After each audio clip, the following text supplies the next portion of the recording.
Harper Audio presents Ordinary Joe by Jon Teckman, read by Leighton Pugh.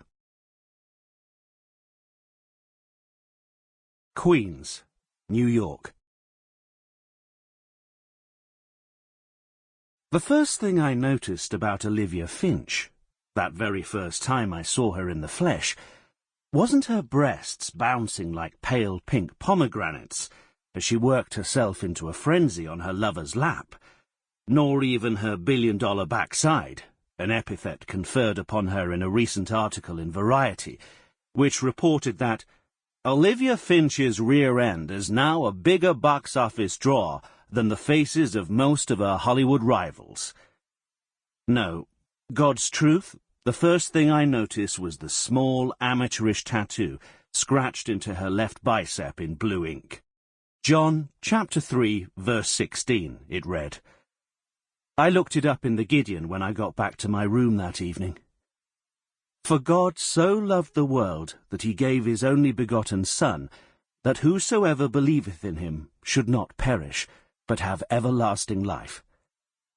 I asked her about it later, when all the madness was at its maddest, and she told me it was just a stupid thing she'd had done when she was a kid and off her face on cheap booze. But she said she still liked the message. The idea that one person could love one another so much that they would give up everything for them. That first time, all I could think about was how come I'd never noticed the tattoo before. It certainly hadn't been apparent in her Oscar-nominated role as Cleopatra in the recent remake of Antony and Cleopatra. They must have CGI'd it out in the edit. It's impossible to know what's real and what's faked in the movies these days. Olivia's breasts looked real enough, but who knows what work she'd had done to them. And what she was doing to her co-star Jack Reynolds, while a small group of us stood watching in spellbound silence, occasionally nodding our appreciation as the couple pulled off a particularly complex maneuver, looked real too, but of course was only acting. I was standing in a makeshift studio in Queens, dressed in a set of ill-fitting blue overalls, watching top director Arch Wingate reshoot scenes for his latest movie. Nothing happened. Standing next to me, his huge frame squeezed uncomfortably into a similar outfit, stood the film's producer, Buddy Guttenberg, beaming like a spoilt child on Christmas morning. The overalls had been his idea. I've been in this business 25 years, Joey, he'd told me as we put on our costumes in an empty trailer in the studio car park.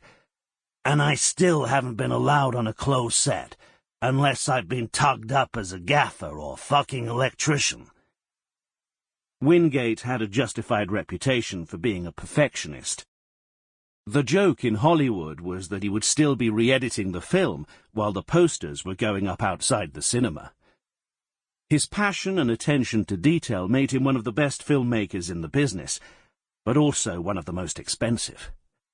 As one of the people responsible for raising the money for this film and ensuring a return on our investment, I should have been concerned about how much he was spending on almost imperceptible improvements to his creation.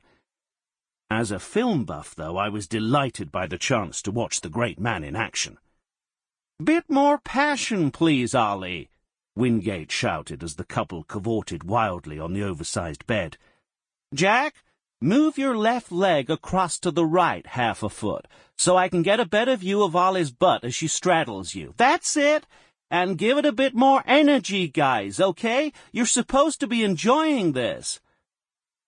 Somehow it seemed the most natural thing in the world for this beautiful couple to be making mad, passionate love in a tandoori-hot building on a warm October afternoon, while Buddy and I looked on like spectators at a lawn tennis championship. "So what do you reckon, Joe? Happy with the way we're spending your money?" Buddy whispered from the corner of his mouth, elbowing me sharply in the ribs to make sure he had my full attention. "It's amazing, Buddy," I replied. "The camera angles Mr. Wingate is going for are incredible. No one else would dream of shooting it like that." "Camera angles?" Buddy laughed. "Fuck the camera angles, Joey. Have you ever seen tits like those?" Sample complete. Ready to continue?